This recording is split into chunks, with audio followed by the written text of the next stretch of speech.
할렐루야, 화요일 아침입니다. 우리 교회가 예배당으로 사용하고 있는 영신여고 공사가 지금 막바지를 향해 나아가고 있습니다. 처음에는 건물 전면 외벽을 보강하는 작업으로 시작을 했는데요. 막상 공사를 진행하다 보니 보이지 않았던 이 뒷부분이 더 시급하다는 판단을 하게 되었다고 합니다. 그래서 예산도 추가되고 공사 기간도 늘어나게 되었다라고 합니다. 겉으로는 멀쩡해 보여도 보이지 않는 곳이 약해져 있을 수 있다는 사실, 참 많은 것을 생각하게 합니다. 우리의 삶도 그렇지 않을까요? 겉으로는 괜찮아 보여도 마음 깊은 곳은 지쳐있거나 무너져 있을 때가 있습니다. 성경은 하나님의 말씀이 우리의 마음과 생각을 꿰뚫어 보신다라고 말씀합니다. 오늘 아침 겉모습이 아니라 우리의 내면을 주님 앞에 비춰보며 말씀으로 다시 세워지는 그런 귀한 은혜가 있기를 축복합니다. 함께 묵상할 말씀은 요한복음 16장 1절에서 15절까지의 말씀입니다. 내가 이것을 너희에게 이름은 너희로 실족하지 않게 하려 함이니 사람들이 너희를 출교할 뿐 아니라 때가 이르면 무릇 너희를 죽이는 자가 생각하기를 이것이 하나님을 섬기는 일이라 하리라. 그들이 이런 일을 할 것은 아버지와 나를 알지 못함이라. 오직 너희에게 이 말을 한 것은 너희로 그때를 당하면 내가 너희에게 말한 이것을 기억나게 하려 하며 처음부터 이 말을 하지 아니한 것은 내가 너희와 함께 있었음이라.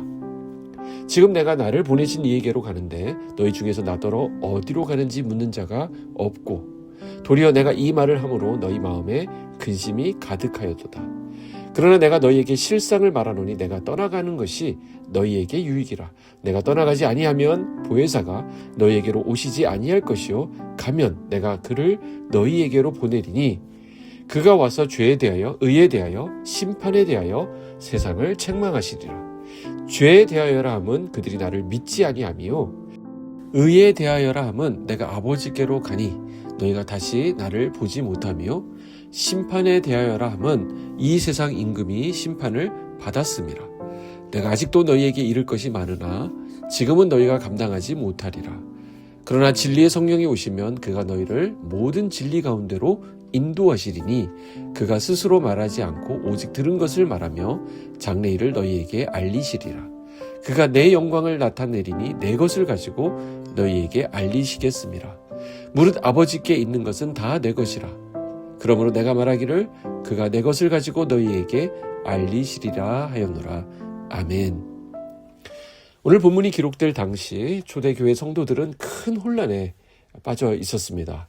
예수님은 곧 오시겠다라고 약속하며 떠나셨는데 예루살렘은 멸망했고요. 무려 20년이 지나도록 주님의 재림은 소식이 없었습니다. 그에 비해 로마의 박해는 극에 달한 그런 상황이었습니다. 눈에 보이던 주님의 부재는 성도들에게 큰 실망과 공허함으로 다가왔을 것입니다. 오늘 우리도 때로 하나님이 계시지 않은 것 같은 그런 적막함과 세상의 거센 도전 앞에 직면하곤 합니다. 주님은 바로 그 부재의 시간을 지나는 우리에게 이 본문을 통해 놀라운 비밀을 말씀하십니다. 자, 1절에서 4절에 보면 주님은 제자들이 당할 출교와 박해에 대해서 예고하셨습니다. 당시 유대 사회에서 출교는 단순히 이 종교적으로 배척을 당할 뿐만 아니라 모든 사회적인 자산을 잃고 가족에게서조차 버림을 받는 일종의 사형 선고였습니다. 심지어 사람들은 제자들을 죽이면서 그것이 하나님을 섬기는 일이라고 믿을 것이라 이렇게 말씀하십니다. 주님은 왜 이런 무서운 미래에 대해서 미리 말씀하시는 걸까요? 1절에 그 답이 있습니다. 내가 이것을 너희에게 이름은 너희로 실족하지 않게 하려 함이니.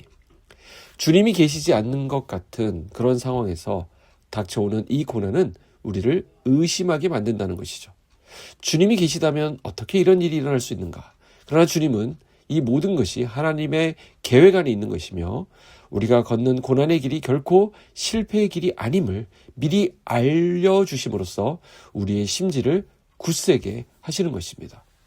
세상 속에서 믿음을 지키느라 겪는 소외와 불이익이 있다고 한다면 그것은 우리가 주님께 속했다고 하는 가장 확실한 증거라는 것을 기억해야 한다는 것이죠. 이어지는 7절에서 주님은 역설적인 말씀을 하십니다.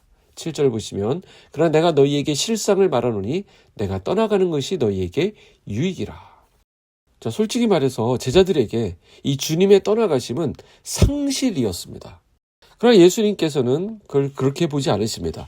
육신으로 계셨던 주님은 시공간의 한계 속에서 계셨지만 주님이 가셔야만 오시겠다 하신 이 보혜사 성령은 시간과 공간을 초월하여서 모든 믿는 자 안에 거하시기 때문입니다. 이제 예수님은 눈에 보이는 형체로서가 아니라 우리 심령 속에 거하시는 성령으로 우리와 함께 하시는 것입니다. 그리고 성령님은 세상을 책망하시며 우리에게 죄와 의와 심판이 무엇인지 깨닫게 하신다라고 말씀합니다. 우리가 세상의 가치관에 매몰되지 않고 나는 죄인입니다 라고 고백하며 주님의 의를 붙들 수 있는 것은 바로 우리 안에 계신 성령의 역사인 것입니다. 그래서 주님의 부재는 결코 버려짐이 아니라 성령을 통해 우리와 더 깊이 하나 되기 위한 하나님의 지혜였던 것이죠. 마지막으로 13절은 성령께서 우리를 모든 진리 가운데로 인도하실 것이라 약속합니다. 우리가 붙들어야 될 사실이 있는데요. 예수님이 떠나신 이유가 무엇이라고 했죠? 바로 성령님을 보내시기 위함입니다. 눈에 보이는 예수님이 떠나시고 이제는 우리 안에 거하시는 성령님으로 살아가게 하시기 위함입니다. 성령님은 우리를 돕는 보조자가 아니에요.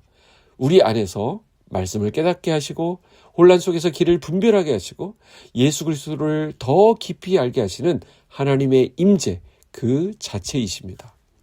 근데 성령님은 스스로를 드러내지 않으세요. 항상 우리의 시선을 예수님께로 향하게 하시는 것이 성령님께서 하시는 일이다라는 것입니다. 그렇기 때문에 성령이 충만한 사람일수록 자기 자신을 드러내는 것이 아니라 그를 통하여 예수님의 영광이 드러나게 됩니다. 사랑하는 여러분, 우리는 지금 너무나 많은 정보 속에 살아가고 있습니다. 무엇이 맞는지, 무엇이 진리인지 혼란스러운 시대입니다. 이때 필요한 것은 더 많은 정보가 아니죠. 더 정확한 분석도 아닙니다. 내 안에 계신 성령님의 음성에 귀를 기울이는 삶입니다. 성령님은 우리를 억지로 끌고 가지 않으십니다. 인격적으로 말씀하시고 또 기다리시고 또 깨닫게 하십니다. 그래서 더 귀한 분이시죠. 오늘 하루 주님의 임재가 느껴지지 않아서 외로우십니까? 믿음으로 살려다가 만난 현실의 벽 때문에 낙심하게 되십니까? 그렇다면 기억하시기 바랍니다. 주님은 떠나신 것이 아니라 성령님으로 우리 안에 계신다는 사실을 기억해야 합니다. 주님이 미리 말씀하신 대로 세상의 저항은 당연한 것입니다. 이미 예측하셨어요. 그러나 그 속에서 성령님은 우리를 진리 가운데로 인도하고 계십니다. 오늘 하루 내 욕망이 아니라 성령님의 안내를 따라 하나님의 나라를 구하며 살아낼 수 있기를 소망합니다.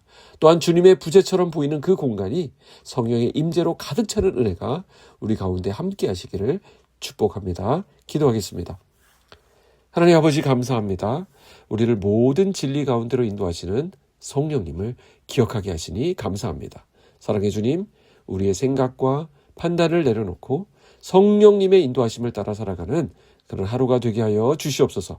말씀을 읽을 때마다 깨닫게 하시고 결정의 순간마다 바른 길로 이끌어 주시고 혼란 속에서도 흔들리지 않도록 우리를 온전히 붙들어 주시옵소서. 직장으로 학교로 삶의 자리로 나아가는 우리 빛소금 성도들 위해 성령께서 친히 동행하여 주시고 지혜와 분별력과 담대함을 더하여 주시옵소서. 예수 그리스도 이름으로 기도하옵나이다. 아멘.